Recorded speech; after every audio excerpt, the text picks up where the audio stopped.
China and Russia, a tale of two nations. With the recent Russia-Ukraine war, there is widespread belief that China and Russia will be in one single bloc, fighting against the US and NATO. We know that will happen only, and only if Russia becomes economically so weak, and has no other option. It's by no means a foregone conclusion. However, China and Russia have had a complicated relationship for a long time, and even today, their closeness is not a foregone conclusion, unless the circumstances push Russia towards China. There have been historical friendships, as well as conflicts. A look at their history during the past couple of centuries will help us understand how we got to the current situation. In the 19th century, the Imperial Russia joined with the European powers in trying to contain and subjugate China. Though Russia was not involved in a direct war with China, it was part of the alliance that utilized the opportunity to exploit China's weak position, and forced China to sign the 1858 Treaty of Aigun, and the 1860 Convention of Peking. These treaties defined the modern border between Russia and China, in the area now known as Northeast China, but was then called as Manchuria. Russia received over 600,000 square kilometers or around 500,000 square miles, from Manchuria. The Amur annexation was a direct result of these treaties, which allowed Russia to create a naval front very close to Japan, and share a land border with North Korea. The city of Vladivostok, which was founded in 1860, as a military outpost, was created in this new region. In 1872, Vladivostok became the main Russian naval base on the Pacific Ocean, and thereafter, Vladivostok began to grow. These treaties have caused a lot of public discussions, anger and resentment against Russia, during the course of the 20th century, within China. As late as 2020, there were senior-level Chinese communist officials, who claimed the city of Vladivostok and the entire region belonged to China, causing a diplomatic stir. The fall of the Russian monarchy in 1917, post-World War I, saw a lot of political turmoil in Russia, resulting in two revolutions, and a civil war. In the end, Lenin and his socialists emerged victorious, and governed Russia, as a socialist state, run by a single party, which was the Communist Party. Subsequently, in 1922, the union of four different Soviet republics, Russian Soviet Federative Socialist Republic, Transcaucasian SFSR, Ukrainian SSR, and Byelorussian SSR, created a new country, and named it as Union of Soviet Socialist Republics, or USSR, and more commonly referred to as the Soviet Union. Lenin was the first in charge of the Soviet Union, as the head of the government. In China, the Qing dynasty, which lasted for more than 265 years, fell in 1912, through a revolution, under Sun Yat-sen, the leader of KMT, the Nationalist Party of China. During the next 37 years, China was ruled by several factions, warlords, underwent a civil war, and an occupation by Japan, between 1937 to 1945. At the end of World War II, Japan surrendered on August 1945, to the Allied forces, after being bombed with nuclear weapons, and the Soviets invaded Manchuria, around the same time. The Soviet Union then took over Manchuria, and dismantled all the factories there, but allowed the territory to become part of China again. Meanwhile, the Chinese Civil War between the Communists under Mao Zedong, and the Nationalists under Chiang Kai-shek, went on until 1949, and the Communists came out victorious, and formed the People's Republic of China, on October 1, 1949. Soon after World War II, there was a race between the United States and the Soviet Union, to spread their ideology, influence, economic model, and political structure around the world. Obviously, Communist China gravitated towards the Soviets, and was immediately welcome into their camp. The Soviet leader, Joseph Stalin, and the Chinese counterpart, Mao Zedong, shared a lot of camaraderie, with similar ideas, and ideologies. Barely 2 months after the Communists' victorious campaign, on December 1949, Mao went on a 2-month trip to Moscow. When Mao arrived in Moscow by train, nobody ever paid attention, and Stalin took his time to meet him. Either Stalin didn't think too much of Mao, and the Chinese Communist Party, CCP, or he felt China will be a competing entry among the communist countries. His intention was never known. The Soviets had signed an earlier treaty with the KMT, and Mao wanted a new treaty between CCP and the Soviets to replace it. He wanted Zhou Enlai and a set of Chinese officials to be present to sign the treaty. The Soviets were not in a hurry, and were not interested in signing a treaty, but said a statement will be sufficient. Mao realized that he needed patience, and with a lot of persuasion, he was eventually able to sign a formal alliance on February 14, 1950, and secure a small aid from the Soviets, and a commitment of military support from Stalin, in the event of an attack from the Americans, or other Western nations. Even though Mao's trip to Moscow was played as a big success, to the Chinese people, Mao felt humiliated in how Stalin and the Soviets treated him, and his entourage. This laid the seed for the split in the Sino-Soviet relations, in the years that came by. But, the Chinese laid low, and listened to the Soviets for many years, until they felt strong enough to oppose them. Stalin did offer assistance to rebuild the Chinese factories, and was willing to secure China, in an event of any US aggression. Barely 4 months of signing a treaty with the Soviet Union, the Sino-Soviet relation faced its first test, during the Korea War. On August 1945, immediately after Japan's surrender, Korea, a colony of Japan, was free, but now faced a new occupation along the 38th parallel line, that divided Korea into 2 zones. The Soviets administered the northern zone, and the Americans, the southern zone. Since neither the US nor the Soviets were ready to let their influence slip on these zones, Korea ended up getting split into 2 nations, North and South Korea, in 1948. North Korea, formerly known as Democratic People's Republic of Korea, or DPRK for short, became a socialist state, with a communist dictatorship, under Kim Il-sung. South Korea, formerly the Republic of Korea, became a capitalist state, and was under an authoritarian leadership of Syngman Rhee. The Korean War started when North Korea invaded South Korea on the 25th of June 1950. Korean War now became a conflict between the communists and the democratic forces. North Korea was supported by China and the Soviets, while South Korea was supported by the United States under the umbrella of the United Nations. The Korean War made China and the Soviet Union become very close to each other. The Chinese army entered the conflict, with the Soviets providing the air support for them. Though China suffered very heavy casualties, they never stopped sending more and more men to be killed, and kept pushing them into the war zone. The estimate of casualties on the Chinese army was close to 1 million soldiers, whereas the Americans suffered less than 40,000 dead, and about 100,000 injured.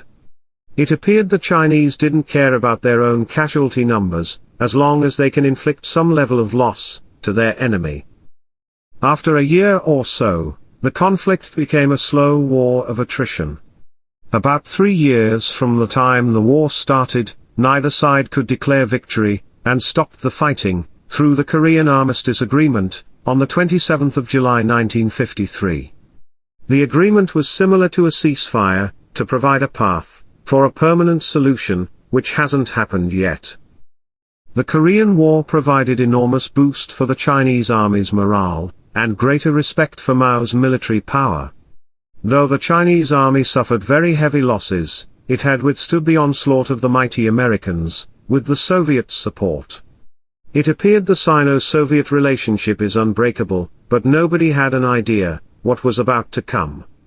When Stalin was the head of the Soviet Union, China had received tons and tons of machinery, training by Soviet engineers, skilled laborers, and assemblers. The Soviets created the factories, industrial plants all over China, and made China capable of producing tanks, warships and warplanes.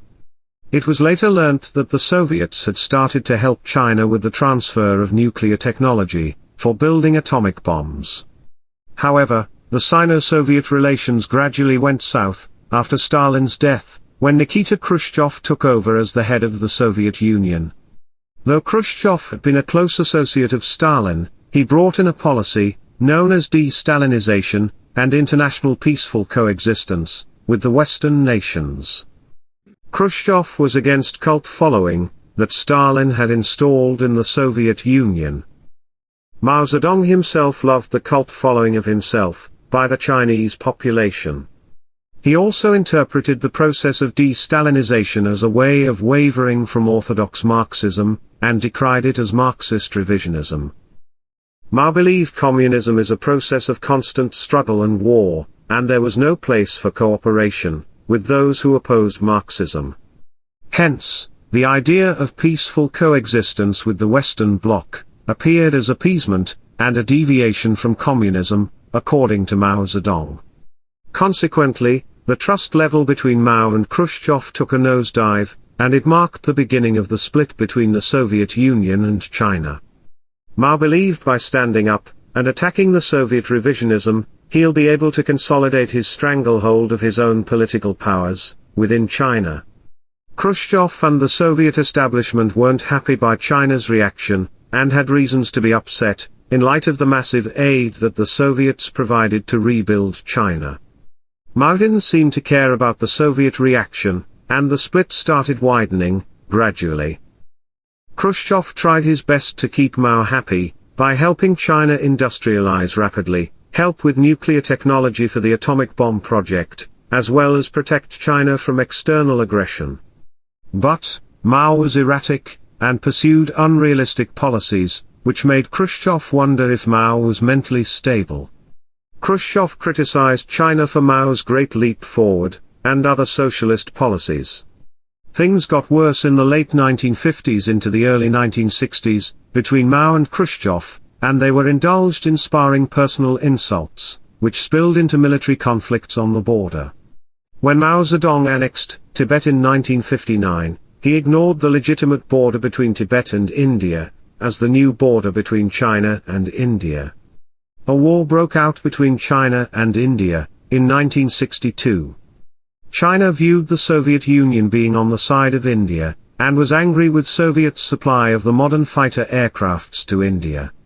Fortunately for China, India failed to take advantage of their air superiority, and never used the aircraft, and hence lost the war.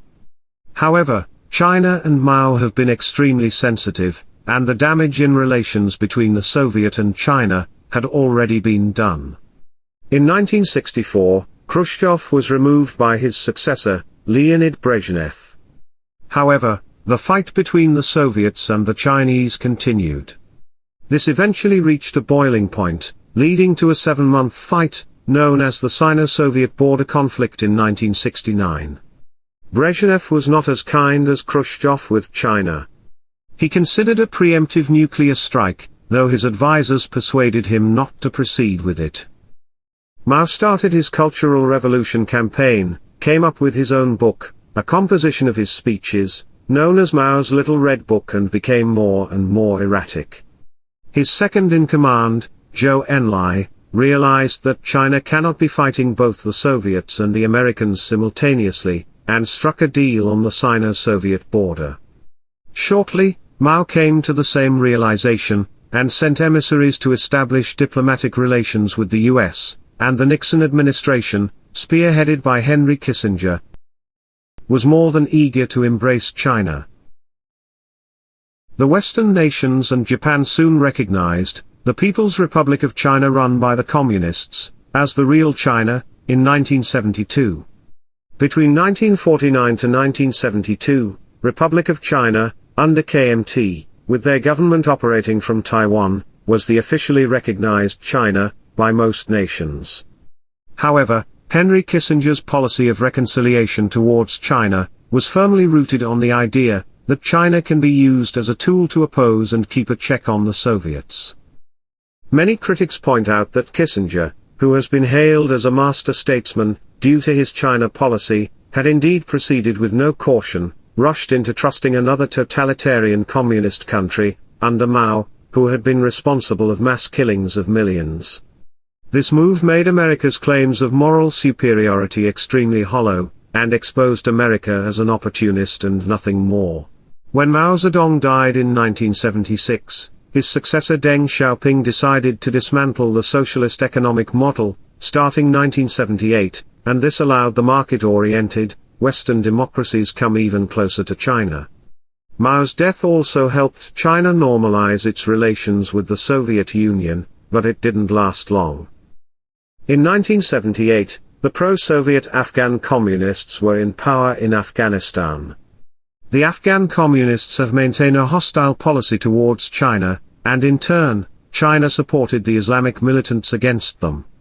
After the Soviet invasion of Afghanistan, China intensified further its support to the Islamic fundamentalists, who were fighting the Afghan government and the Soviets, by providing military supplies and training. In turn, the United States provided military aid to China. Since 1979, China moved more and more into privatization. There was a large amount of foreign investment that poured into the country, allowing China become integrated into the international trade and economic system, and shed its socialist economic model. Western companies set up their manufacturing base all over China, and China saw a steep economic growth since 1980, for the next 40 years. In 1991, the Soviet Union collapsed, and split into 15 independent countries, Russia being the biggest nation among them. This had a lot of changes to the world, and the relationship between Russia and China changed dramatically as well. The world became unipolar, with US as the sole superpower. Russia itself was not looked as a serious threat to either the US or China. Sino-Russian relationship got better, with several treaties signed, and the border disputes settled for most part, though in recent years, China has started going back to its old habit of wanting to annex regions that they had agreed as part of Russia, like Vladivostok. Russia's main exports has been oil and military equipment, and China became one of the markets for Russia. China's impressive economic growth allowed Russia to look at China as an important trading partner. In the 21st century, China has grown so big economically and militarily, that it eventually became a threat to Russia, and Russia is well aware of it. The current relationship between the two countries is quite complex, and cannot be viewed through a narrow prism. We'll look at it, in its entirety, in a different video. Thanks for watching.